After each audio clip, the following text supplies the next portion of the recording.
Hello everyone, welcome to our classes. How are you all? Hopes are doing good. कैसे हो आप सभी? अगर अब तक चैनल को सब्सक्राइब नहीं किया तो सब्सक्राइब कर देना, साथ में बेल आइकन को प्रेस कर देना।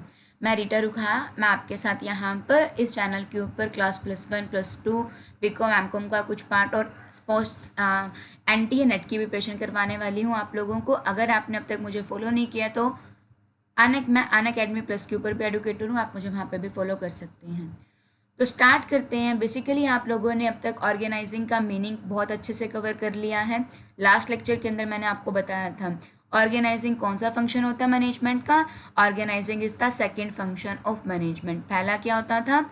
The first function is known as the planning. हमने प्लानिंग में बहुत अच्छा प्लान बना लिया था, ठीक है, कि क्या करना है, कैसे करना है, क्यों करना है, कब करना है। तो ये हमने प्लानिंग के अंदर डिसाइड कर लिया था। बट प्लानिंग क्या होती है? जस्ट एक मेंटल एक्सरसाइज होती है, तो इतने से सफिशिएंट नहीं होगा। अब हमें क्या करना पड़ेगा? जो हमने अपना प्लान बनाया है हम उसको एक स्ट्रक्चर की फॉर्म में क्रिएट कर देंगे। तो जब हम एक प्लान बना रहे हैं हम उसके एक स्ट्रक्चर क्रिएट कर देंगे, एक ऑर्गेनाइजेशन के अंदर स्ट्रक्चर क्रिएट कर देंगे। तो इस प्रोसेस को हम क्या बोलते हैं? ऑर्गेनाइजिंग बोलते हैं। तो ऑर्गेनाइजिंग एक कंप्लीट प्रोसेस है जिसके अंदर 4 स्टेप हैं।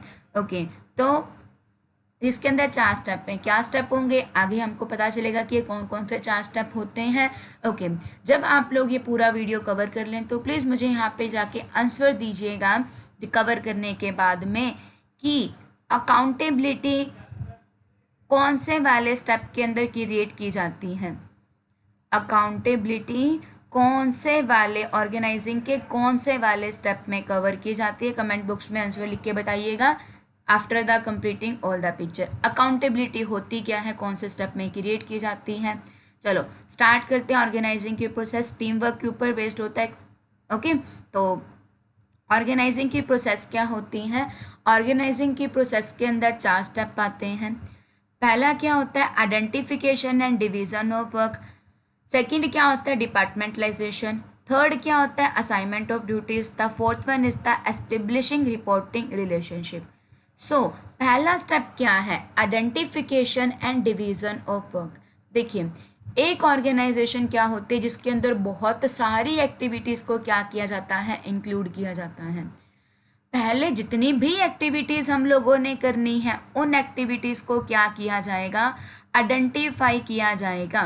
फॉर एग्जाम्पल, आपके 12th के लिए आपने अच्छे मार्क लेने के लिए आपने इंग्लिश पढ़ना है, अकाउंट पढ़ना है, इको पढ़ना है, बिजनेस पढ़ना है, म्यूजिक पढ़ना है, मैथ पढ़ना है। एक्टिविटीज़ डिफाइन कर दी। हमें क्या करनी है? ये काम हम लोगों ने करने हैं। जैसे कि अगर हम लोग कोई फंक्शन की बात करें या हम एक ऑर्गेनाइजेशन की बात करें तो ऑर्गेनाइजेशन ने क्या क्या काम करने हैं? ऑर्गेनाइजेशन ने रॉ मटेरियल खरीदना है, ऑर्गेनाइजेशन ने प्रोडक्शन का काम करना है, ऑर्गेनाइजेशन ने एम्प्लॉयज़ को रखना है, एम्प्लॉयज़ की सिलेक्शन करनी है, ऑर्गेनाइजेशन के अंदर एम्प्लॉयज़ को मोटिवेट करना है। ओके, उनको क्या करना है? उनके ऊपर कंट्रोल करना है ताकि पता तो चले कि काम सही से हो पा रहा है या फिर नहीं हो पा रहा है। किसी ने एडवर्टाइजमेंट का काम करना है, किसी ने सेल का काम करना है। तो ये हम लोगों ने क्या कर लिए? डिफरेंट काम देख लिए कि हम लोगों ने क्या करना है, ये काम करना है, और उन काम को हमने क्या कर दिया? बांट दिया। कैसे बांटा? ध्यान से सुनना। हम लोगों ने क्या करा? पहले क्या कर दिया? एक्टिविटीज़ को आइडेंटिफाई किया कि हम लोगों ने ये काम करना है। The first step in the process of organising involve identifying and dividing the work. पहले हम लोगों ने काम को आइडेंटिफाई किया कि ये काम करने हैं, फिर काम को क्या कर दिया? डिवाइड कर दिया। काम को इसलिए डिवाइड किया ताकि उसकी डुप्लीकेशन ना हो। फॉर एग्जाम्पल, जैसे कि प्रोडक्शन का काम हमने देख लिया, फिर हम उसको बांट देंगे। तो हम इसलिए बांटेंगे ताकि एक तो क्या हो सके कि कोई काम रिपीट ना हो। फॉर एग्जाम्पल, 3 मैनेजर हैं, A, B और C। अगर हमने काम को बांटा नहीं तो B वाले तीनों पर्सन मिलके क्या ही काम कर रहे हैं? केवल एक प्रोडक्शन का काम कर रहे हैं। तो ऐसा तो ऑर्गेनाइजेशन नहीं चल पाएगी ना अगर तीनों प्रोडक्शन का काम करेंगे। तो पहले प्रोसेस के अंदर हम लोग क्या करते हैं? पहले स्टेप के अंदर काम को देखते हैं कि क्या क्या काम है, फिर उनको क्या कर देते हैं? डिवाइड कर देते हैं। ए को प्रोडक्शन दे देंगे या फिर किसी को भी अलग अलग काम दे देंगे ताकि डुप्लीकेशन को क्या किया जा सके? अवॉइड किया जा सके। और एक मैनेजर के ऊपर बर्डन ना हो, बर्डन क्या हो जाए, डिवाइड हो जाए, जो वर्क है वो एम्प्लॉयज़ के बीच में शेयर हो जाए। तो पहला स्टेप क्या आता है, identification and division of work. तो ऑर्गेनाइजिंग के अंदर हम लोग क्या करते हैं, काम को आइडेंटिफाई करते हैं और काम को क्या करते हैं, डिवाइड करते हैं। क्यों करते हैं, ताकि डुप्लीकेशन से बचा जा सके। उसके बाद हम लोगों ने क्या कर लिया, आइडेंटिफाई कर लिया, काम को बांट लिया, इतने सारे काम बांट लिए ना। अब आप लोगों ने क्या क्या काम बांटा, आप लोगों ने बांटा कि हमने क्या करना है, प्रोडक्शन करनी है, हमने रॉ मटेरियल को परचेज करना है, ठीक है, हमने रॉ मटेरियल को परचेज करना है। हम लोगों ने आपने देखा होगा, मैंने आपको बताया था कि हम क्या करते हैं, +1 के अंदर आप लोगों ने पढ़ा होगा कि एक होती है प्रोसेसिंग इंडस्ट्रीज। वो क्या करते हैं, जैसे कि जब मोबाइल कवर बनता है, जब मोबाइल बनता है तो मोबाइल के डिफरेंट डिफरेंट पार्ट्स होते हैं, ओके।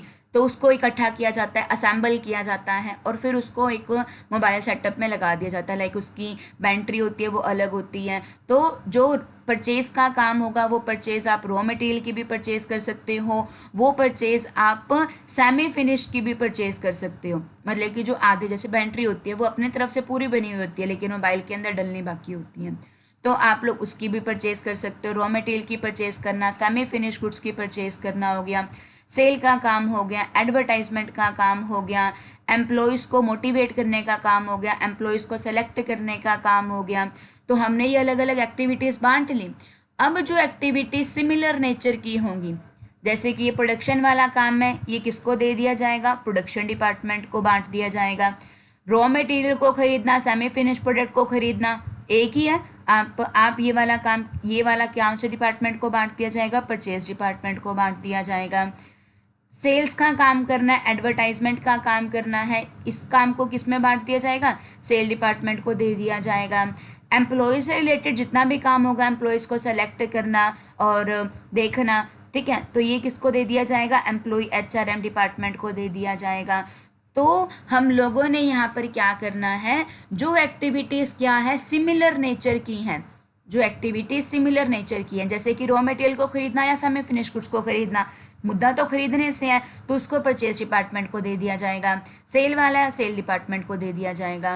तो डिपार्टमेंटलाइजेशन का मतलब क्या होता है, जब आपने काम को बांट दिया तो जो एक्टिविटी सिमिलर नेचर की होती हैं उनको एक ग्रुप के अंदर बांट दिया जाता है, जिससे क्या होता है, स्पेशलाइजेशन का बेनिफिट मिलता है। स्पेशलाइजेशन का बेनिफिट कैसे मिलेगा, फॉर एग्जांपल इस सेल्स डिपार्टमेंट को अपने डिपार्टमेंट की बहुत अच्छी नॉलेज हो जाएगी, है ना।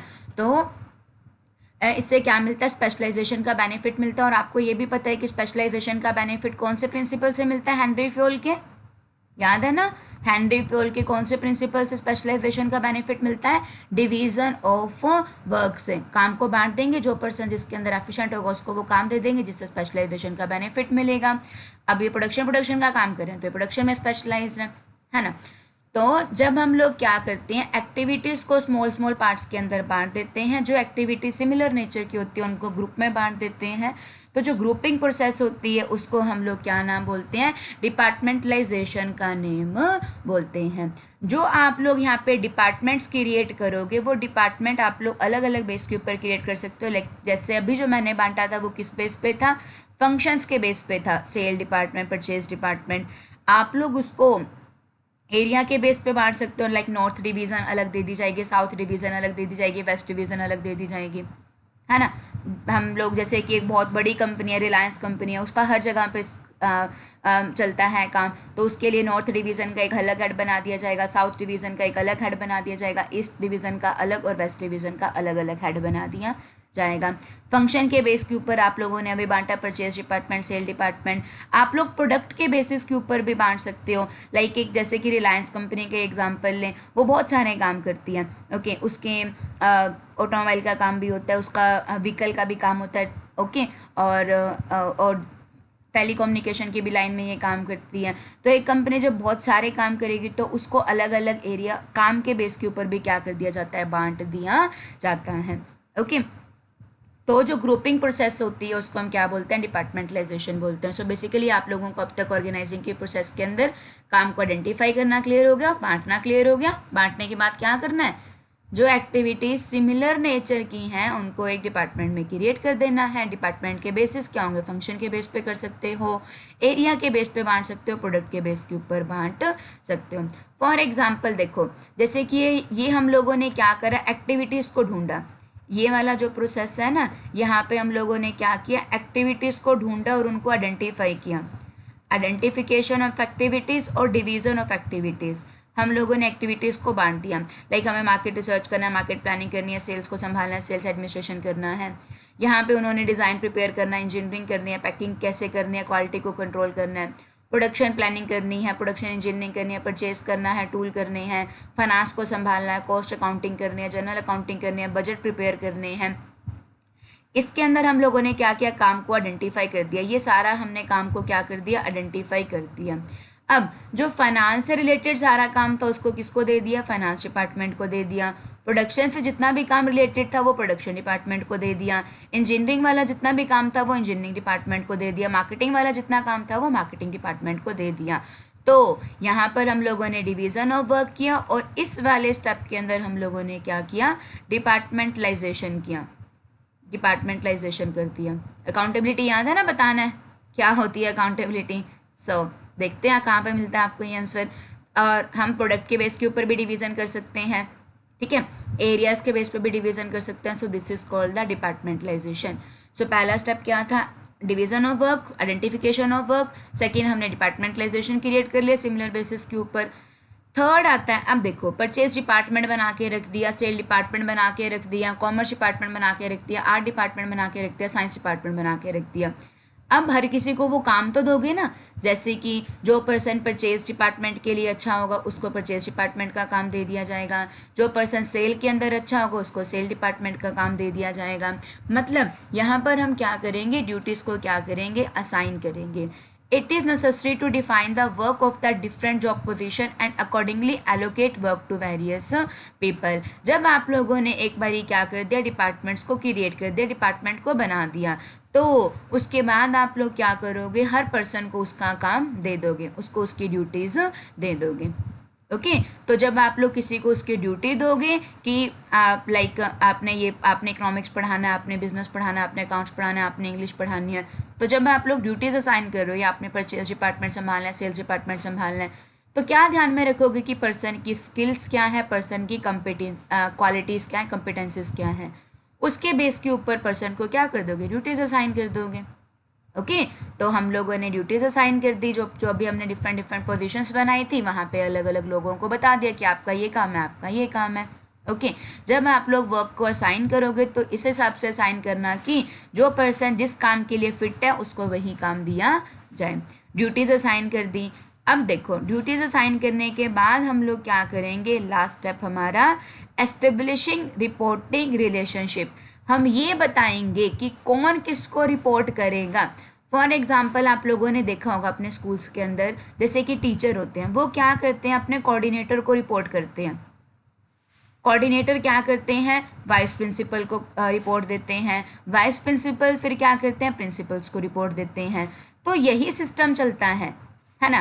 तो यहाँ पे क्या क्रिएट हो गया, एक रिपोर्टिंग रिलेशनशिप क्रिएट होगा कि किसने किसको रिपोर्ट करना है, कौन किसका सुपीरियर होगा और कौन किसका सबऑर्डिनेट होगा। हम लोगों ने एक रिपोर्टिंग रिलेशनशिप को क्या करना है, क्रिएट करना है। कौन किससे ऑर्डर लेगा, कौन किसके लिए क्या होगा, अकाउंटेबल होगा। अकाउंटेबल का मतलब क्या होगा, आंसरेबिलिटी किसकी होगी।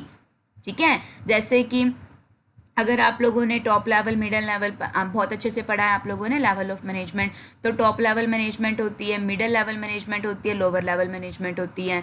लोअर लेवल के नीचे कौन काम करते हैं, वर्कर काम करते हैं। तो वर्कर किसके लिए अकाउंटेबल है, वर्कर किसको आंसर देंगे, लोअर लेवल को। लोअर लेवल किसको आंसर देगी, मिडिल लेवल को। अगर काम अच्छे से नहीं हो पाया, मिडिल लेवल किसको आंसर देगी, टॉप लेवल को।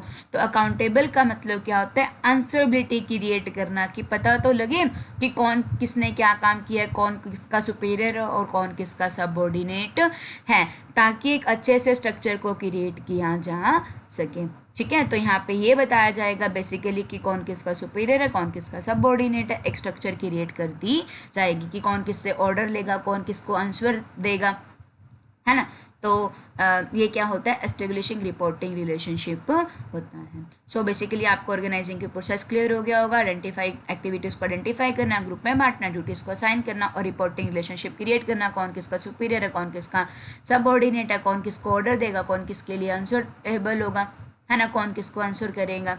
तो ये था आपका ऑर्गेनाइजिंग की प्रोसेस। नेक्स्ट वीडियोस के अंदर हम डिस्कस करेंगे कि ऑर्गेनाइजेशनल स्ट्रक्चर क्या होती है, 2 टाइप की होती है, फंक्शनल और डिविजनल। सो अगर अच्छी लगी हो तो क्लास सब्सक्राइब कर देना, चैनल को लाइक कर देना, नहीं अच्छी लगी हो तो हाँ कमेंट बॉक्स में लिख के जरूर बताइएगा कि क्या कमी है, उसको दूर करने की पूरी पूरी कोशिश की जाएगी। Thank you.